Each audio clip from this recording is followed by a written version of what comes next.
But first night at 10, we want to spend extra time on a topic that is bringing billions of dollars in investments to Johnson County, Kansas, as the Panasonic plant in DeSoto is just a few months away from opening. The things that we're going to see are quality of life enhancements. The $4 billion facility will be the largest EV battery plant in the world, with investments coming from the state, local, and federal government. We're already paving the way for the next generation of innovators. There's a realization that happened before. So tonight, as part of our Powering Change series, we are highlighting the major employment opportunities it's bringing, the history of the site, and holding our leaders accountable, all to ensure surrounding communities see the benefit that were promised. We begin our coverage with KSHB 41 News reporter Alyssa Jackson digging deeper into the major incentives being provided. Panasonic tax incentives are a first of its kind in Kansas. State tax incentives top $800 million, and there are billions with a B in federal tax incentives. And there's some risk involved. DeSoto is a small town of just over 6,000 people. This is the biggest project that we've ever seen as a city. The city will waive some of Panasonic's future property taxes, and that's because Panasonic is fronting the money for development projects like new roads and some critical infrastructure.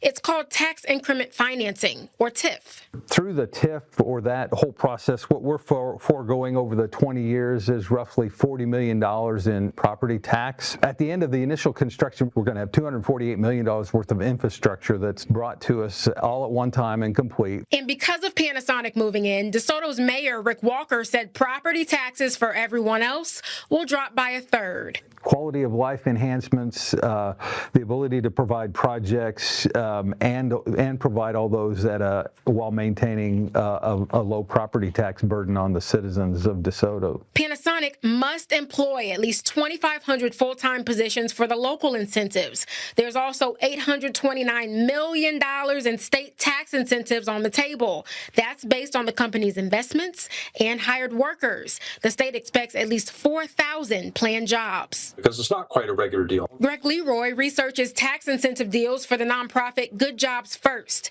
He says local governments usually take on the most risk in these deals, and at the state level, they overspend. His analysis shows that Panasonic could yield as much as $6.8 billion from the Federal Inflation Reduction Act. Individual battery plants will be getting more than $1 billion per year per factory from the federal government for several years early in their production cycles. That one kind of incentive alone is going to pay for the factories and could pay for the payroll. Remember, with a big project comes big binding commitments for all involved. Uncle Sam is already paying these companies a great deal of money, paying the company for every battery they take off the loading dock. We're in the process of checking in with the state of Kansas to see how they're tracking whether Panasonic fulfills its commitments to get the tax incentives. The city of DeSoto said they will receive documentation from the company each year.